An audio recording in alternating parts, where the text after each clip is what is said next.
Добрый день, дорогие подписчики и гости канала. Сегодня с вами я, один из авторов телеграм-канала «Генерал СВР», генерал-лейтенант службы внешней разведки, тот человек, которого вы знаете как Виктор Михайлович. Сегодня у нас 6 декабря, вторник. Мы проводим промежуточный выпуск. У нас новый формат, я думаю, что вы уже все знаете. Мы проводим промежуточные выпуски с понедельника по четверг. В пятницу у нас итоги недели. Ой, извиняюсь, уже сам немножко запутался. В пятницу у нас ответы на вопросы. И, конечно, в воскресенье у нас итоги недели с Сергеем Жирновым. Все остается в этом плане неизменно. Ежедневно с понедельника по четверг вечерний выпуск с итогами прошедшего дня. Итак, начнем. Чем был знаменателен сегодняшний день. Во-первых, давайте отметим опять удары по аэродромам, по военным аэродромам на территории России, которые были нанесены сегодня рано утром. И, что, несомненно, опять вызвало беспокойство президента России Владимира Путина. Он собрал оперативное совещание с постоянными членами Совета Безопасности Российской Федерации. Какие вопросы обсуждались на этом совещании, мы расскажем у нас в телеграм-канале, в основном завтра с утра. Я скажу, что, конечно, крайне расстроен Путин. Были бы на голове волосы, наверное, вырвал бы. Но так как волос не густо, видимо, щадит. Видимо, пока щадит.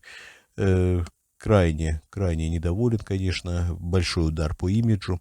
Вообще Путин очень не любит удары по имиджу, очень не любит. У него сложился определенный имидж защитника страны, такого отца нации, ну или отца наций, да, если касается многонационального народа России. Он такой мачо-мен, скачущий на коне, без майки, без футболки, с полуобнаженным торсом, как говорил один мой знакомый. И вот этот прекрасный, в кавычках, конечно, и знаменитый президент российский вдруг дает такую слабину. Начал так называемую специальную военную операцию, начал войну, которую проигрывает. Он не просто проигрывает войну на чужой территории, он проигрывает войну уже и на своей территории, что немаловажно. Надо понимать, что удары по военным объектам в глубине территории России, а мы знаем, да, что украинские, опять-таки, Украина официально не признает, что это их беспилотные летательные аппараты.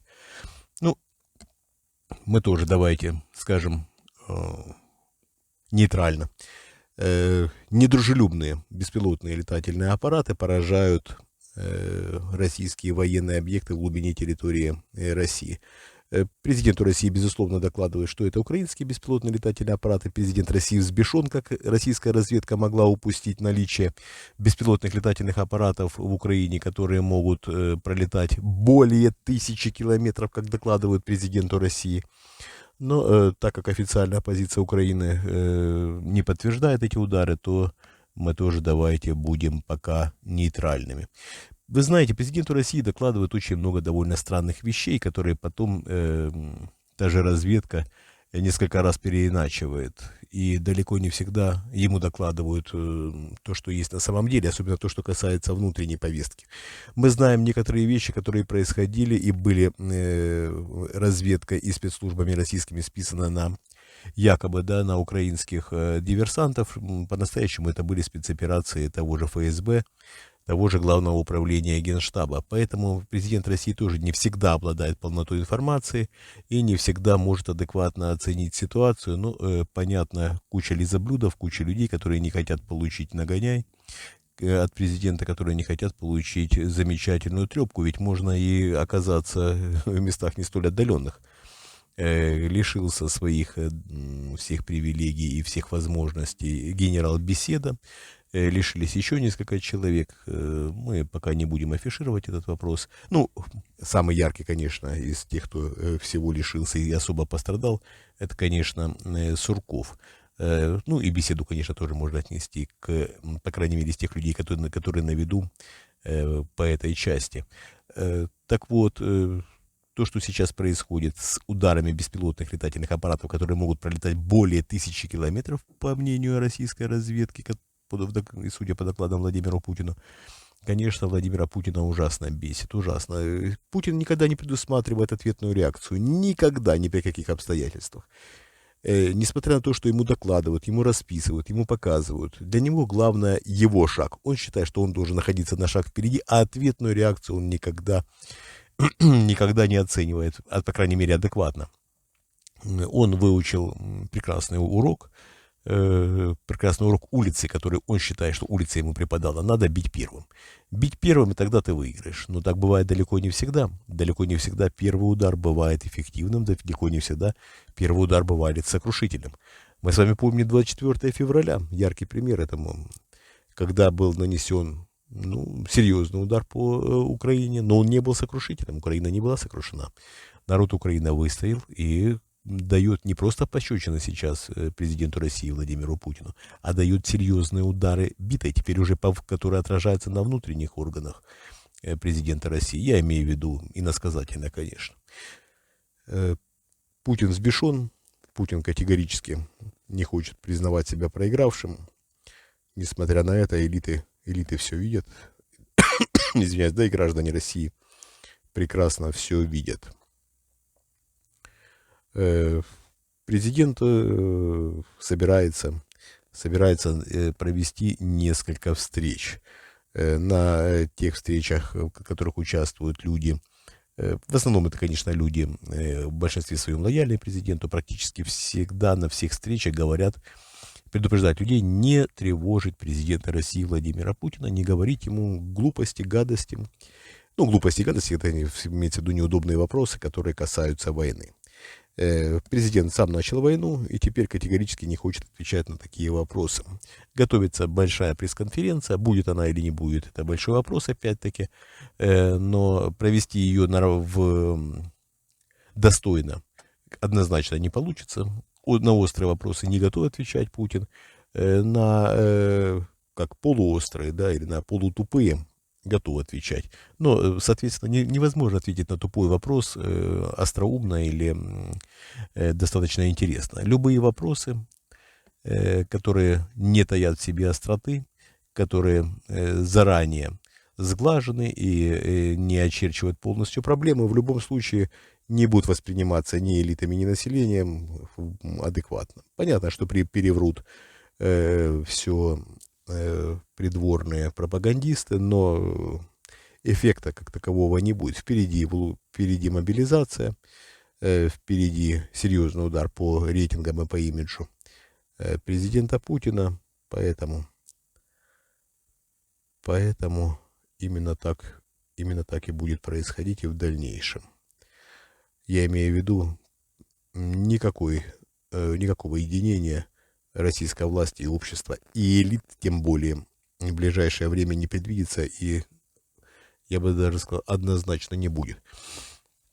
Губернаторы Курской и Белгородской областей объявили